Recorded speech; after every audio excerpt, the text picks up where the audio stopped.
Today, we're talking about something super important: keeping no contact with a narcissist.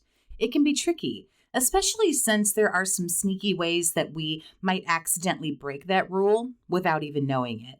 Whether you're looking to heal, just find some peace, or move on, it's really helpful to recognize these little pitfalls. So grab a drink, get cozy, and let's jump into the common mistakes that people make when they are trying to stick to that no contact game plan. Number one, indirect communication. The no contact boundary is broken when mutual friends of the narcissist are asked to share updates about their life. Asking about the narcissist is not talking to them, but still trying to gather information. Using their mutual friends that you have with them to acquire this information can backfire. And it actually leads to another point that I have on my list, but we'll get there. Number two, social media engagement. Whether it's liking, commenting, or just viewing social media, it's a big break of the no contact commitment. It can encourage the narcissist to reach out in some cases, which is bad enough on its own, but it also just really hinders the healing process. And this is something that I know a lot of people struggle with. So that's why I'm inviting you to join me live on Friday, October 25th at 8 p.m. Eastern, where I'll actually be doing a live stream right here on YouTube that's going to go over some of these topics, like why we keep looking at their social media. I know, I did it too. And I'll talk about some other things that you can do to stop looking. And I'll also include talking about my fake it till you make it technique to stop looking at the social media altogether. Again, that's Friday, the 25th, in just a couple of days here at 8 p.m. Eastern Time, right here on YouTube. I'm going to be doing a Q&A as well. If you come and hang out in the chat and you want to toss me some questions, I'll answer those as well. You can do that along with chatting with other survivors too. Number three, responding to triggers.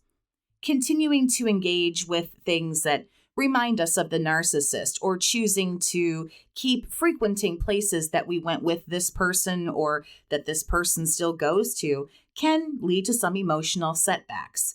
First of all, you risk running into this person, or even if it's not that, you can just really make yourself incredibly upset. Take a break from things that are shared memories or places. It doesn't need to be permanent, but a little break from something while you heal and move forward, it never killed anyone. Number four, nostalgia. This is a big problem and is breaking the no contact rule. Nostalgia and reminiscing are very dangerous.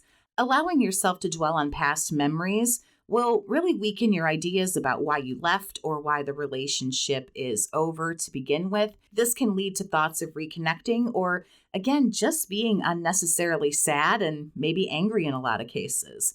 Going back through old messages, voice memos, old photos, and the like can be an absolute disaster. Dealing with narcissistic abuse can obviously be incredibly challenging. Traditional therapy might not always be what's best. That's why I offer a flexible phone chat service that's tailored to fit into anyone's busy lifestyle. You'll connect with me, a survivor who genuinely understands what you're going through. My service is very relaxed, affordable, and creates a supportive environment that feels more like a conversation between friends than a really stiff, cold, formal therapy session. We can share experiences as fellow survivors, and I can provide more practical tips designed specifically for you. My approach is to validate your experiences and be incredibly empathetic while being that listening ear that every survivor needs. If you have any questions or you want to learn more, don't hesitate to reach out. The ways that you can do that are on the screen for you now. I'm a phone call away and ready to support you on your path to healing. Number five, shared events. Attending social gatherings or events where the narc might be present absolutely breaks no contact, even if you don't talk to them. Firstly, it might be hard not to speak to them. They might approach you, which is even harder because it's completely out of your control. This person can be there, and even if you don't speak, it can just, again, lead to unnecessary anxiety, pain, sadness, and everything else.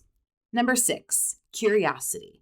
Most relationships with narcs end pretty abruptly They ghost or they vanish or just leave with very little words said. And in those cases where there are a lot of words, nothing's really very constructive. The lack of closure, lack of answers, and just all around confusion can have a person looking at Google searches or, again, looking through someone's social media, maybe driving by where the narc lives, where the new supply lives, where someone works. And all of this is really done to try to get the closure and answers that we're looking for. And I want to address some of this on Friday, as it also talks about looking to social media for some of these answers. Number 7, oversharing with proxy monkeys. Back to my first point. I knew we'd get here again. Mutual friends. Let me make this very clear. These are not mutual friends. They're flying monkeys and they work for the narcissist. They might not know it, but they do. In trying to get information indirectly, you might give up some of your own information to these people in your attempt to use them as a go-between between you and the narcissist. And that will all go back. All that information goes right back to the narc. And if a narc learns that you're asking about them, this can cause them to reach out and attempt to hoover you. We never want that.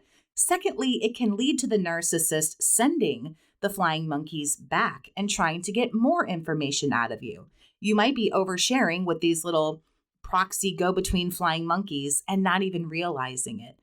Narcissists can sometimes do a lot with very, very little information. Number 8. Self-doubt. It's one of the most damaging things you can do, to begin to ask yourself questions about why you went no contact, why this is over. It can lead to even more troubling thoughts like, can the narcissist change? Maybe they're different now. Maybe I acted too hastily. I personally remember going through this because I had issues with nostalgia. I had to make little notes all around my house and my office about the bad things that were done to me just to kind of keep that nostalgia at bay as I remained no contact. It reminded me why this whole thing was ending, why it was over, why it needed to, and it really reminded me why this was actually the best gift I was ever given from this person.